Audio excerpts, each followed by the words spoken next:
గారితో గంట సేపు చర్చించిన ఆయన చేతిలో 5 పైల బిల్ల ఉన్నట్టు మాత్రం లేదు.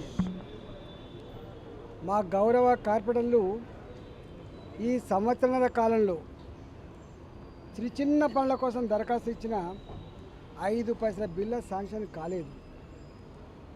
పాత బస్తీలలో, టౌన్లలో, కొత్తగా విస్తరించిన కాలనీలలో డ్రైనేజీ వాటర్ అంతా కూడా పైకి ఉబ్బి పారుతున్నప్పటికి కూడా దానికి అతిగతి లేదు. చివరికి ఎట్లాంటి పరిస్థితి వచ్చిందంటే మీరే పైపులు తెచ్చుకోండి, మీరే బాగు చేసుకోండి, లేదా కాంట్రిబ్యూషన్ కడితే తప్ప కాని పరిస్థితి అని చెప్తా ఉన్నారు. ఒకవైపు ఏమో విశ్వనగరం పేరుకు ట్యాక్సులు వసూలు చేసేటప్పుడు మాత్రం గొప్పగా వసూలు చేస్తారు. కానీ మురికి నీరును ట్రీట్మెంట్ చేసే విషయంలో కానీ, మురికి నీళ్లను రోడ్ల మీద పారకుండా ఉండే విషయంలో కానీ ఈ ప్రభుత్వం సంపూర్ణంగా విఫలమైపోయింది. మేము చెప్పినాం, వర్షాకాలం వస్తూ ఉంది, జిహెచ్ఎంసీ మీరు కోఆర్డినేట్ చేసుకొని మురికి కాలువలలో, పైపు లైన్లలో పేరుకపోయినటువంటి మట్టినంతా తీయండి.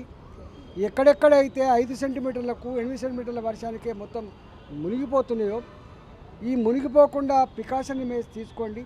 ఇంత టెక్నాలజీ వచ్చింది, అవసరమైతే మిషన్లు ప్రొక్యూర్ చేసుకోండి, మ్యాన్ పవర్ ప్రొక్యూర్ చేసుకోండి, ఇవాళ ఇండ్లు మునగకుండా చూసుకోండి అని చెప్పి వారికి చెప్పడం జరిగింది. రెండవది తాగే నీళ్ళ కోసం మిషన్ భగీరథ వచ్చిన తర్వాత 135 లీటర్ల నీళ్లు ప్రతి మనిషికి ఇస్తా అని చెప్పినటువంటి ప్రభుత్వం ఇవాళ ఇన్ని వేల 40-50 వేల కోట్ల రూపాయలు ఖర్చు పెట్టిన తర్వాత కూడా ఇవాళకి హైదరాబాద్ నగరంలో 2 రోజులకోసారి 3 రోజులకోసారి నీళ్ళు వస్తున్నాయంటే ఎంత అస్తవ్యస్తంగా ఉందో దాన్ని బట్టి మనకు అర్థం కావాలి. కొత్తగా విస్తరించే కాలనీలకు, కొత్తగా కట్టుకున్న అపార్ట్మెంట్లకు నీళ్ళ కనెక్షన్ ఇవ్వడానికి మా దగ్గర కెపాసిటీ లేదని, ఫండ్స్ లేవని, నీళ్ళు లేవని చెప్పే పరిస్థితి ఉన్నది. కట్టబడ్డ ట్యాంకులు కనెక్షన్ ఇవ్వలేదు, వేయబడ్డ పైప్ లైన్లకు కనెక్షన్ ఇవ్వలేదు, డబుల్ బెడ్రూమ్లకైతే అతిగతి లేదు. ఇవాళ శివారు ప్రాంతాల కాలనీవాసులు, అపార్ట్మెంట్లలో ఉండే ప్రజలు, బస్తీలలో ఉండే ప్రజలు ట్యాంకర్లతో నీళ్లు కొనుక్కునే దుస్థితి ఉంది.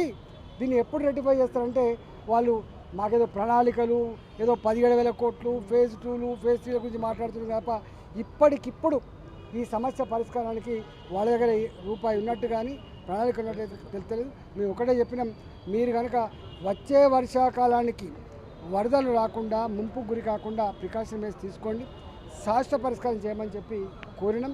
ఒకవేళ కనుక ఈ ప్రభుత్వం స్పందించకపోతే, ఎందుకంటే ఈ శాఖ ముఖ్యమంత్రి చేతిలో ఉంది కాబట్టి ముఖ్యమంత్రి గారు తీర్చలేదు, వారు రాజకీయాలు తప్ప, రాజకీయ పరమైనటువంటి అంశాలు తప్ప ప్రజల పరమైనటువంటి మురికి నీళ్ళ సమస్య కావచ్చు, తాగే నీళ్ళ సమస్య కావచ్చు, సిమెంట్ రోడ్ల సమస్య కావచ్చు, ఇవాళ లైట్ల సమస్య కావచ్చు, అవన్నీ చర్చించేటువంటి తీరిక వారికి లేదు. నేను ఒకటే చెప్తా ఉన్నాం, ఇప్పటికైనా సంవత్సరాలు గడుతూ ఉంది ప్రభుత్వం వచ్చి, ఇప్పటికైనా ప్రజలు బాధపడుతున్న సమస్యలు ఐడెంటిఫై చేయండి, పరిష్కరించే ప్రయత్నం చేయమని చెప్పారు. సార్, నిన్న political comment PCC Mahesh Kumar గారు మీ మీద ఒక అలిగేషన్ చేశారు, దానికి సంబంధించి వాళ్ళకు ఇప్పుడు గట్లాంటి బాధ్యత లేని, అవగాహన లేని వ్యక్తులు మాట్లాడితే స్పందించేంత చిన్నగా లేం మేము. ఇండియా పాకిస్తాన్ తాజా అప్డేట్స్ కోసం డౌన్లోడ్ చేసుకోండి RTV లైవ్ యాప్.